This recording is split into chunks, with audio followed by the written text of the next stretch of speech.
Many tensions within relationships can usefully be looked at through the prism of a concept much used within psychotherapy: the idea of rupture and repair.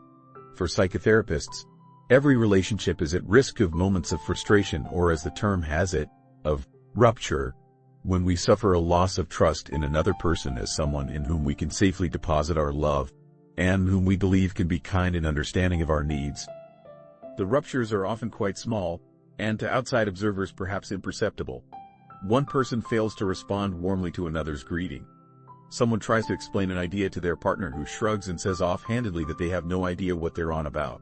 In front of friends, a lover shares an anecdote which casts the partner in a less than flattering light. Or the rupture can be more serious. Someone calls someone a stupid fool and breaks the door. A birthday is forgotten. An affair begins. The point about ruptures is that they say nothing in themselves about a relationship's prospects of survival. There might be constant, rather grave ruptures and no breakup.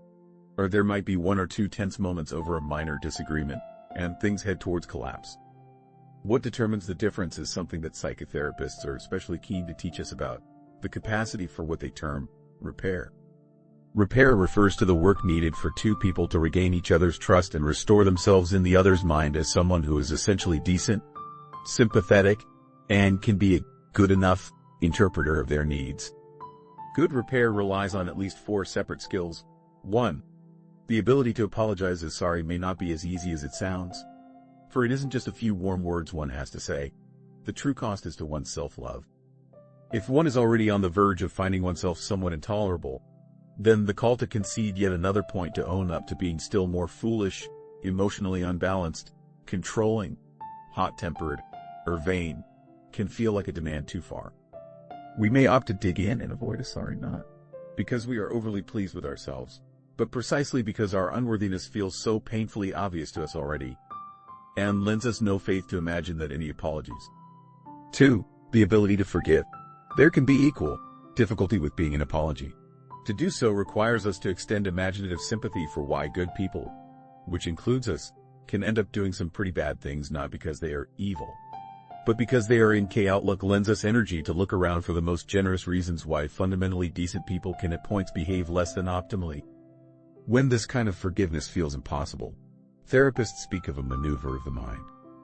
Either someone is pure and perfect and we can love them without reserve, or, quite suddenly, they must be appalling and we can never forgive them.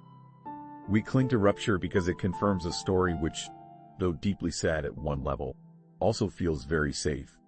That big emotional commitments are invariably too risky, that others can't be trusted, that hope is an illusion, and that we are all alone. 3. The ability to teach behind a rupture.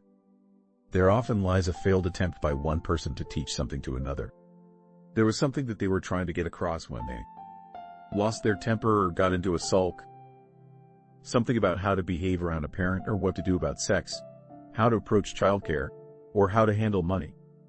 And yet the effort went wrong and they forgot all about the art of good teaching, an art which relies, to a surprising extent, on a degree of pessimism about the ability of another person to understand what we want from them. Good teachers aren't after miraculous outcomes.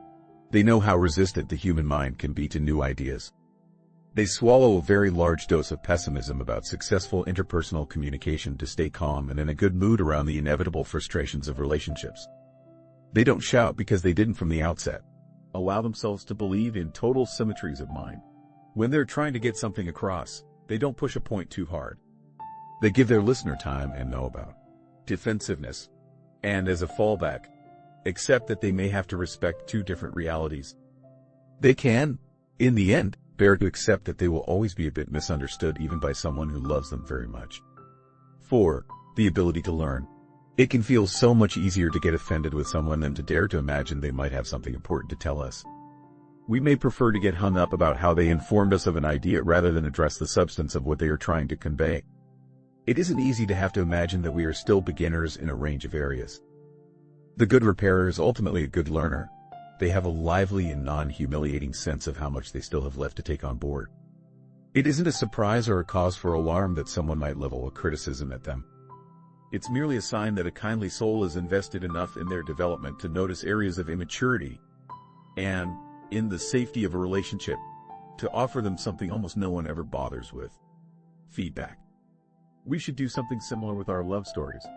It is a fine thing to have a relationship without moments of rupture, no doubt, but it is a finer and more noble achievement to know how to patch things up repeatedly with those precious strands of emotional gold: self-acceptance, patience, humility, courage, and a lot of tenderness.